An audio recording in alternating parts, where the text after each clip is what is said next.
that need to be incorporated into a comprehensive industrial policy of the kind that Robert Reich has been advocating ever since he was in the Clinton administration 14 years ago. And predicted back then even that we'd end up here if we didn't do it. Nobody in Democratic circles likes to listen to Reich anymore. He is totally persona non grata, which has actually freed him to be a more scathing critic in the last 2 years than before. We've also got to really make sure that when it comes to this budget cut effort, that we try to stand in the way of that as much as possible. Because at the end of that effort, I assure you, is the major reductions in Social Security, major reductions in Medicare, major reductions in Medicaid, and in every other area. Research and development, medical research. It'd be a nice idea to have some kind of, possibly a cure for Alzheimer's within 10 or 15 years, right? Well, that's not what they're thinking in D.C. They're going to cut the research. And then where will we be? But these are things that you need to be focusing on now. That super committee, you should be trying to give them a hard time. With you and your colleagues and partners across the country, focusing attention on them. That is crazy to talk about cutting another $1.5 trillion from the budget when we have the kind of economy we have now. And we have history to show that, and we have experience in other countries to show it as well. You also need to talk about getting back to containing or controlling money in politics. There needs to be fierce focus on Citizens United. That was a murderous, horrific decision. And if it's allowed to stand, it's going to become more and more the case of winner take all when it comes to politics. And that means the 1% versus the 99%. Although the way we're going, another decade of this, and even the 1% is likely to go down the drain. But they don't have that kind of broader vision. They've done very well with that very narrow focus on greed and profiteering and fraudulent practices for 20, 30 years. That's where they're still focusing. But they will take themselves down at the rate we're going with the kind of policy structure we have in place. So those are some ideas. It's not as if I think this movement needs to have a precise agenda. It doesn't need to look like the work of a policy wonk, but there does need to be some general objectives that do clearly express the support for a qualitatively different way of running our economy. It needs to be for people and not exclusively for profits to a narrow few that will eventually destroy the entire economy. Yeah!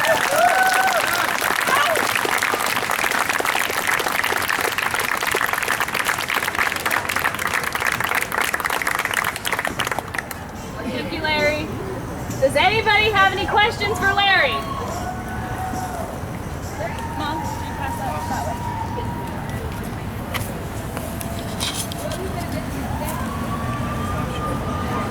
I noticed a number of cameras and maybe recorders around, and if anyone recorded that, could we have your permission to post that? I noticed that your talk was recorded by a number of people, and I would like to know if we could have your permission to post that on the website. We can talk to you. Okay. Any other questions for Larry? Right here. Behind you. Behind you. Sorry.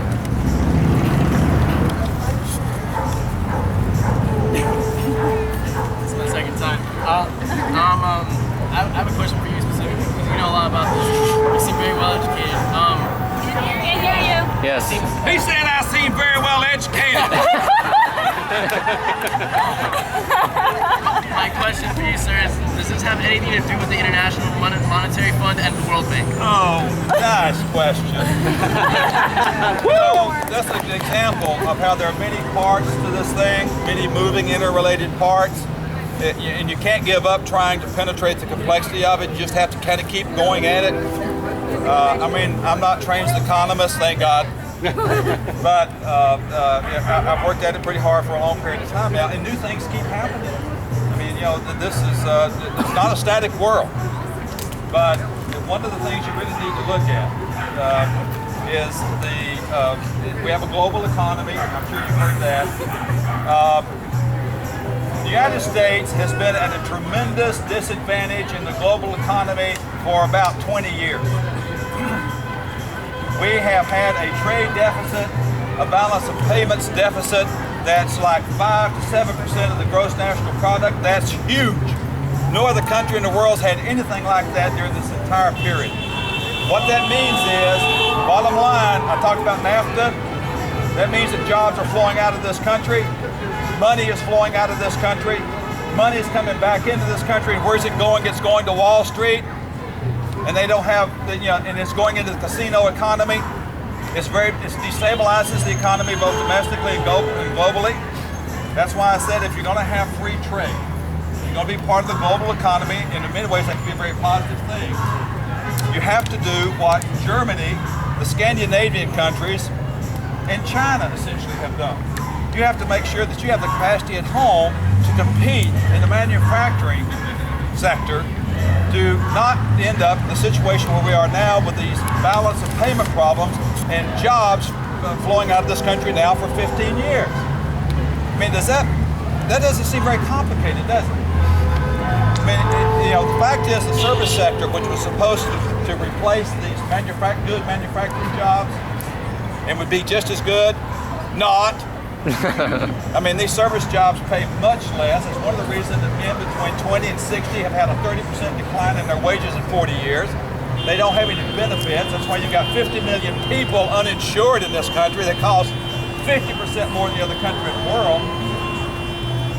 So part of the new economy, the real new economy that will work for people, not just for Wall Street, would be to make sure that if you're going to pursue these trade agreements, that it's linked very closely with an industrial policy that's going to invest in your working population, in your labor force, to make sure that they are competitive with value-added production in the global economy. But for a lot of people, of course, that just seems like too much government intervention. But from the perspective of Germany and the Scandinavian countries and China, that's just like, that's how you keep the economy healthy for most people. So, they're very much linked. The IMF is essentially the United States. It is run by the United States. They have pursued what's called structural adjustment policies for 20, 30 years.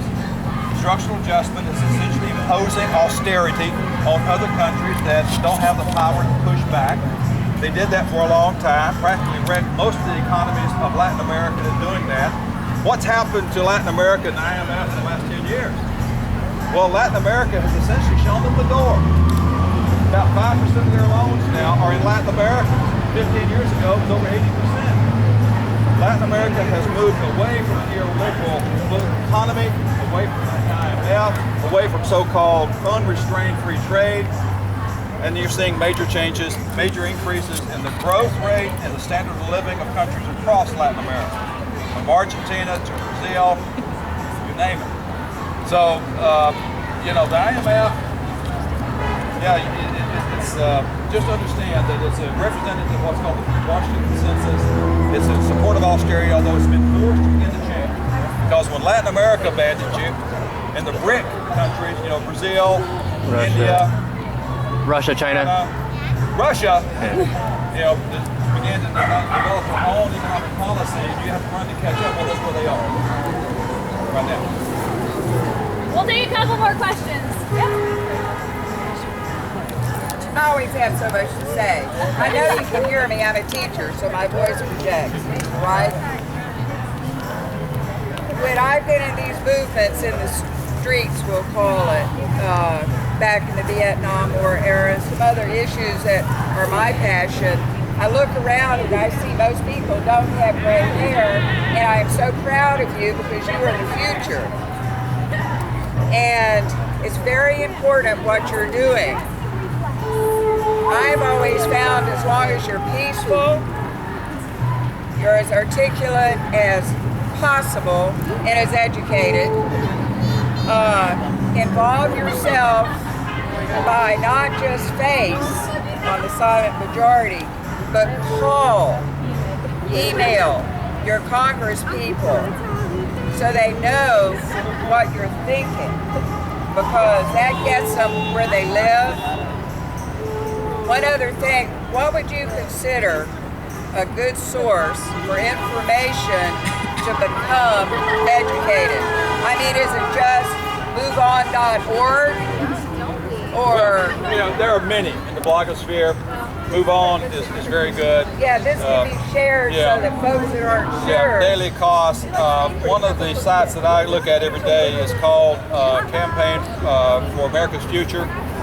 It's they usually list about 12 op-ed pieces that they collect from around the country, and they are wide focused on the economy and where we are. They offer analysis. They offer alternative policies. Campaign for Our Future, I think is the name of it. It's a very good single place to go if you don't have a lot of time, because they do a very good job of efficiently pulling this stuff together. And then from there, you can just link up to all kinds of things. I mean, it's almost more than anybody has time for. And over time, you learn what you can most depend on, is most reliable. And then I would think that there are people here as a part of this Occupy Tallahassee effort that's will be putting together their own blogs in conveying information and helping educate. I know that Move On is doing that right now here. Yeah. So I think you're going to see that the issue is to keep it sustained. That's why I think it's important not to get a whole lot of excessive expectation about this. This is a long haul. Or as we used to say back in our day, back in the 40 years ago, it's a long slog, it's a long march through the institutions. And that was true then, and in some ways it's even truer now. Because it's not just a matter of stopping a war, it's a matter of fundamentally changing the way society works in terms of this political economy that we all depend on for our lives.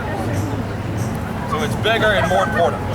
I want to just add, I think it's so great that you said that and you made the comment about the gray hair, but what's so amazing is the diversity. And so drawing on your experience in the new youthful energy, drawing on different kinds of backgrounds with different experiences is going to help give the movement legs.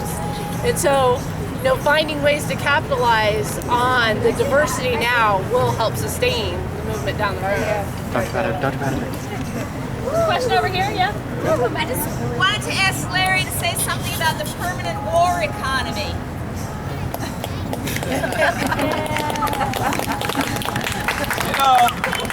The super committee is evidently going to go very light on the defense budget. And they're going to cut, less than 2 or 3% over a 10-year period. What is that defense budget for? Leon Panetta, who's the Secretary of Defense, admitted the other day that they really can't even audit most of their contracts. They don't know where the money's going, what effect it's having, what the result. They don't know what they're buying. These contracts are essentially unauditable, and he admitted it. So you would think that in that kind of situation, the super committee or Congress would say, we want to take a real hard look at what you're spending and what it's for and what is it getting. But no, the military-industrial complex, this country has been under the thumb of one complex or another, it seems, for a long time, to the point that we're just barely breathing. But the military-industrial complex is so powerful, has so many production sites in so many states across the country, that they're able to protect themselves without being accountable or auditable at all. Now we're spending somewhere in excess, if you count everything that goes into defense and security, over $1 trillion. How can we afford that at the same time that we have to remain prepared to bail out the financial sector if it goes down again? How much money does that leave for the 99%? How much money is that going to leave 5 years from now for the retirement security, for Social Security and Medicare? Those are not excessive programs. Social Security pays about $1,100 a month in retirement, and increasingly it's the only reliable source of retirement income people have. You saw what happened to private pensions. Medicare only pays about 50% of the cost of health care right now. You cut it anymore and people aren't going to go to the doctor at all, especially single women over 70. who are making up an increasingly larger population of that retiree population. They are the poor, and they're going to have less and less. They're very dependent on Medicare, and yet you hear this real easy talk about how we can't afford the entitlements because we got to keep our security state safe, or we have to be prepared to bail out the walls. So it's a big issue, and it's tied into this again. It's all tied together. All right, so we had a question here, and then we're going to go over there. You. I'm not sure. Just go on. About you? Over there? Over here. Okay, go ahead. I just have a couple of thoughts. You often hear when we get together and we talk about big issues, we often hear about what do we do? Where do we start? And one thing that always Have you had a hearing back here? Do you mind coming up? Are you just speaking all that way? Oh no. I just have a couple of thoughts. One thing that bothers me, I voted in the last 3 elections, and there's always an alternative. There's a way to do what you want to do in your heart.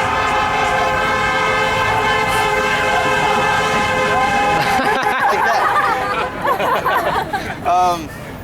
I have family in Washington, D.C., and I've lived in Florida since '89. So I trade votes with my dad, and I vote Democrat here for him, and he votes Green Party or whatever for me up there. My thought is, it's not the ideal system. People feel iffy about putting their ballot in the ballot box. We don't know if we can believe in people. And it's hard to find leaders who represent you even close to 100%. But this last election, I think that a lot of people were let down. And I think that has a lot to do with the numbers that we're seeing, the participation we're seeing in this current movement. This isn't the kind of political movement that people are used to. The media doesn't know what to do. Skeptics don't know what to do. Independents don't know what to do. Antisocial people don't know what to do, which is the problem I'm having with my friends. People who just don't want to get involved with people because they really feel that they're that different, and that people, they don't feel like people understand. They can't identify with culture. I'd like to take a vote, because this is something that people want to talk about. I'd like to take a vote, show of hands. Who voted at all in the last election? Who didn't vote in the last election? Okay, that's not as much as I was expecting. Who voted for a mainstream candidate but kind of regrets that now in some way or another? How about knowing somebody who didn't vote? Who knows somebody close to them that they wanted to vote but didn't? I was thinking this one. So my point really is that we have to compromise to the system that is, that we have. Democracy, the broken democracy that we live in. I'd like to see more people participate, begrudgingly if need be, but go to the ballots, participate, try to get candidates that are close to your ideals and your politics. Let's try to get them in office. It's the system we live in. Isn't that the best we can do? You don't have to feel 100% behind it, but it's better, in my opinion, it's better than not participating and complaining.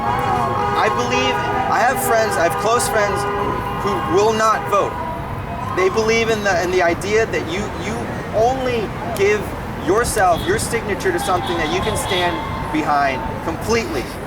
You don't want to be responsible for a president like the one we have now, in their viewpoint. Thank you. Do you have a question? Where's it rolled up in there? Was this a question? I guess I could. It's a confusing question because I wouldn't want to ask the question. The fact is that we have gotten significant change in this country through electoral politics during the course of its history. I mean, you've got the summits of significant election like Lincoln, Roosevelt, But even beyond that, you've also had elections at the congressional or local levels that really did make a difference, in some cases over a long period of time, in the way people live and their ability to live well. Electoral politics is not everything by any means, but it is important. You neglect it at your peril. Right. Right. Well, and there is the vote swapping, right? So in 2000, there were a lot of vote swapping websites, and that worked for a lot of people. There were probably, I'm trying to remember, it's been a while since I've read it, probably like 4 different big sites. So this is a way. So you were saying how you basically swap votes. This is something that could be revisited. And also, I don't know how many people get the Move On emails, but Move On has been trying to get people to run for local office. And this is something that conservatives have been pushing for a long time with a lot of success. And it's these little races that add up to these bigger issues, right? So if you're registered to vote and you're willing, don't expect to win the first time, but what's wrong with that? They're putting themselves out there and progressives aren't, and it matters. All right, over here. Yeah, I was wondering if this gentleman here could maybe elaborate and give some insight on the Euro situation and how dangerous that is for us. Well, I consider myself a lay person who tries to keep up as best I can. But certainly the Euro situation, the problems in Greece, with Italy, with Spain, with Ireland, with Portugal, are global. They have global implications. And my perspective essentially has been shaped very much by reading Paul Krugman's take on Europe's failure to address their problems in a realistic way. They are also pursuing, and this is ironic because the effort is led by Germany, an austerity policy. They are putting the pressure on Greece to cut, which is leading to rising unemployment, diminishing demand, consumer demand in their economy. Where does that end? This is a question Krugman's been asking for over a year of the European Central Bank and of the Euro Commission. What are you doing? And what you get is this kind of thundering silence, and if there is any kind of response. All you get later is an announcement saying that Greece will have to cut so much more, or the last installment in the loan relief will not be paid. That's all you get. There's no discussion, there's no dialogue, there's no response to the criticism of what they're doing, because what they're doing is extremely important. If Europe goes down, if those so-called peripheral countries go down, especially if it takes Italy, which is the 3rd largest economy in Europe, that's going to bounce back on the banks here, and they're going to be coming back to Washington saying, hey, we got wiped out, we had a bunch of credit default swaps that went down, we had loans that are no longer payable. We're going down, just like last time. The problem with that, of course, is we are a lot poorer now than we were in 2008. We weren't doing all that well then. We had deficits under Bush that went on for 8 years? We went from a surplus to a deficit, and now we're looking at trillions of dollars in deficits. How are we going to pay off Wall Street? Where's it coming from? So what's happening in Europe is extremely important, and the policy tack they're taking now appears to be wrong-headed as it can be. All right. Is the IMF involved in shipping U.S. dollars to Europe? Well, it doesn't take the IMF to ship U.S. dollars to Europe. That occurs under the Fed, the Federal Reserve. The Federal Reserve has paid out in terms of loans and loan guarantees and direct payments, in fact, over $16 trillion since 2008 to keep the financial sector afloat. A lot of that has gone to Europe. The bank UBS, where former Senator Phil Gramm was once a VP, they got hundreds of billions of dollars. So that money's been flowing out already. But to be fair about it, you got to understand, the thing is interconnected. The financial sector is truly interconnected. Our banks are at the center of it. Our banks have been driving this global economy to a considerable extent, while not investing at home. So the working people have been going downhill for the last 30 years, but the global financial elite has been doing quite well until now. We'll see what happens, because if the European thing blows and they can't bail out the New York banks, those guys are going to be in the soup just like us. All right, we've got a quick response to the vote swapping, and then we're going over here to the star shirt. My thought is something I didn't touch on and I wanted to. You hear that the Tea Party is thinking about starting their own party, literal campaign, leadership, all that. I don't think that's necessary for us. I wish that local government could see these kinds of numbers come out for local issues. If people participated in their own communities, then we could make use of the system we already have as the best that we could. Right. I mean, so it's not occupy the streets, it's occupy the commission meeting once a month, right? Occupy electoral seats at the local level. Yeah, I agree with that. All right, if you want to be, we're going to do the stack process here. So we've got Lindsay going around with the list. She's going to take some names, and these can be for both Dina and for Larry. Try to keep it a question, and if there's a consensus, maybe we can do soapbox after the speakers are done giving answers to questions, okay? So next on stack is Star Shirt. I didn't get his name. There you go. Steve. Thank you, Steve. Yeah, so I guess I just had 2 points, which then I guess I'll turn over to you guys for questions. Hello? Hi. Put the volume down. It's like right there. Is this better? Cool. All right. So, 2 things. Like, the fact that people are showing up here is absolutely awesome. Like, I mean, when I tried to do activism in 2004 around the election, they had some energy, but then it fizzled. It was bad. There's definitely not that vibe here. So as far as moving forward, we need more of us. Like, we're awesome, but we need all them out there to be here. And part of that's education and catalyzation. Really quick, just somebody was asking for a source of information. Awesome one is a show called Democracy Now! Yes. Yes. Yeah. If you're not listening to Democracy Now! Every day, they're awesome. They have headlines you can browse. Very good rundown on stuff. It just kind of slowly builds up until you're like, wow, I know about a lot of stuff. It's pretty cool. 2, catalyzation. This didn't, like, movements in the past definitely had a structured behind the curtain education process. You know, there was a school up in the mountains where MLK and other activists of that era. Hollander, that's the one. That's a big deal. Otherwise, I mean, that's the biggest thing, is that I think that I'm just hoping that everybody here is thinking about how can we get more people out to more events like this after today. Let me say one thing. I don't know that you should be terribly concerned about not having gigantic numbers. This is a very solid turnout, expression of concern. This issue is going to go on for a long time. It's been 30 plus years in the making, as I pointed out. There's no end in sight. The momentum is still in the direction of neoliberalism, financialization of the economy, and stagnation for everybody else. Momentum is still very much in that direction. One of the problems, people said, why didn't you have an outburst when TARP first went in? Well, you did have a Tea Party response, in part to TARP, to the bailout. But what's happened is the bailout occurred, the assistance from the Fed has continued to Wall Street, their profits are higher than ever, they're acting with greater arrogance than ever, and the economy continues to be bad. And now we're hearing it's going to be bad for another lost decade.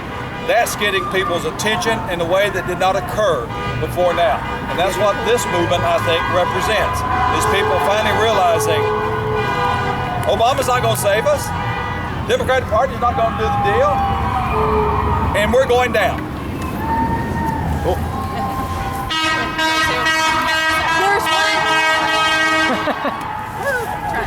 There is one thing that you have to keep in mind about Tallahassee that I'm sure you're sort of, can you hear me? Yeah. That you might be hitting on is, first, we have a population that leaves sometimes, right? But we also have a population that's scared. When some graduate students and I interviewed progressives in Tallahassee, a lot of them were afraid to talk to us, and it's because they work for the state and the state is dominated by Republicans. And that fear is real, and you have to find ways to think about how you integrate these people, how they can express themselves without feeling like their jobs are in danger. And I'm not talking just abstractly, I'm talking about my neighbors as well in my neighborhood. So there is an issue that has to be addressed there. Hey, my name is Matt. I have a question mostly for Larry. We've been talking a lot